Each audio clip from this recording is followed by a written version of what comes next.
ನಮಸ್ಕಾರ ವೀಕ್ಷಕರೇ, ಸವಾಲ್ ಟಿವಿಗೆ ಸ್ವಾಗತ. ನಾನು ಅನುಪಮ. ಇಂದಿನ ನಮ್ಮ ಆರೋಗ್ಯ ಸಲಹೆ ಕಾರ್ಯಕ್ರಮಕ್ಕೆ ನಿಮಗೆಲ್ಲರಿಗೂ ಸ್ವಾಗತ.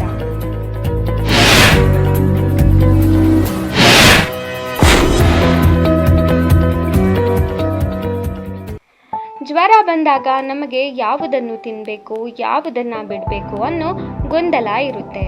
ನಮಗೆ ಇಷ್ಟವಾದ ಪದಾರ್ಥಗಳನ್ನು ತಿಂದರೆ ಜ್ವರ ಜಾಸ್ತಿ ಆಗಬಹುದು.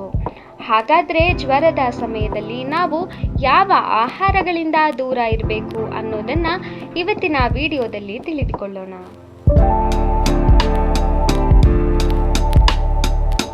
ಜ್ವರದ ಸಮಯದಲ್ಲಿ ನಮಗೆ ಹಸಿವು ಕಡಿಮೆಯಾಗುತ್ತದೆ ಮತ್ತು ಬಾಯಿ ರುಚಿ ಕೆಡುತ್ತದೆ. ಈ ಸಮಯದಲ್ಲಿ ದೇಹವು ಸೋಂಕಿನ ವಿರುದ್ಧ ಹೋರಾಡುತ್ತಿರುವುದರಿಂದ ಜೀರ್ಣಕ್ರಿಯೆಯ ಶಕ್ತಿಯು ಕುಂದಿರುತ್ತದೆ.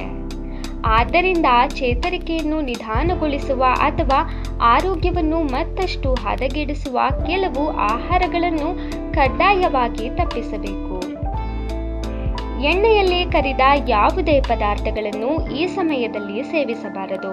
ಇವುಗಳಲ್ಲಿ ಕೊಬ್ಬಿನಾಂಶ ಹೆಚ್ಚಿರುವುದರಿಂದ ಜೀರ್ಣಿಸಿಕೊಳ್ಳಲು ಕಷ್ಟವಾಗುತ್ತದೆ ಮತ್ತು ಹೊಟ್ಟೆಯ ಕಿರಿಕಿರಿಯನ್ನು ಉಂಟು ಮಾಡಬಹುದು. ಅತಿಯಾದ ಖಾರ, ಮಸಾಲೆ ಮತ್ತು ಮೆಣಸಿನ ಪುಡಿ ಬಳಸಿದ ಆಹಾರಗಳು ಹೊಟ್ಟೆ ಮತ್ತು ಗಂಟಲಿನಲ್ಲಿ ಉರಿ ಉಂಟು ಮಾಡುತ್ತವೆ. ಇವು ಜೀರ್ಣಾಂಗ ವ್ಯೂಹದ ಮೇಲೆ ಒತ್ತಡ ಹೇರಿ ಚೇತರಿಕೆಯನ್ನು ನಿಧಾನಗೊಳಿಸುತ್ತವೆ.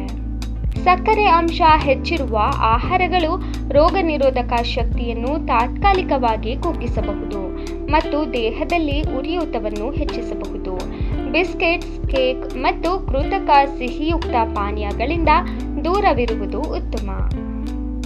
ಕಾಫಿ, ಟೀ ದೇಹದಲ್ಲಿ ನಿರ್ಜಲೀಕರಣವನ್ನು ಅಂದರೆ ಡಿಹೈಡ್ರೇಷನ್ ಉಂಟು ಮಾಡುತ್ತವೆ. ಜ್ವರದ ಸಮಯದಲ್ಲಿ ದೇಹಕ್ಕೆ ಹೆಚ್ಚು ನೀರಿನಾಂಶದ ಅಗತ್ಯವಿರುವುದರಿಂದ ಇವುಗಳನ್ನು ಸೇವಿಸಬಾರದು. ಬಿಳಿ ಅನ್ನದಲ್ಲಿ ನಾರಿನ ಪ್ರಮಾಣ ಕಡಿಮೆ ಇರುವುದರಿಂದ ಇದು ಕೆಲವೊಮ್ಮೆ ಮಲಬದ್ಧತೆ ಅಥವಾ ಅಜೀರ್ಣಕ್ಕೆ ಕಾರಣವಾಗಬಹುದು.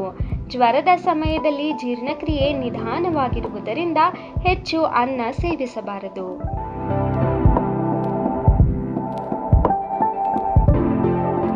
ಇದೇ ಥರ ಹೆಚ್ಚಿನ ವಿಡಿಯೋಗಳಿಗಾಗಿ ಸವಾಲ್ ಟಿವಿಯನ್ನು ಸಬ್ಸ್ಕ್ರೈಬ್ ಮಾಡಿ, ಲೈಕ್ ಮಾಡಿ, ಶೇರ್ ಮಾಡಿ, ಹಾಗೆ ನಿಮ್ಮ ಅನಿಸಿಕೆಗಳನ್ನು ಕಮೆಂಟ್ ಬಾಕ್ಸ್ನಲ್ಲಿ ತಿಳಿಸಿ.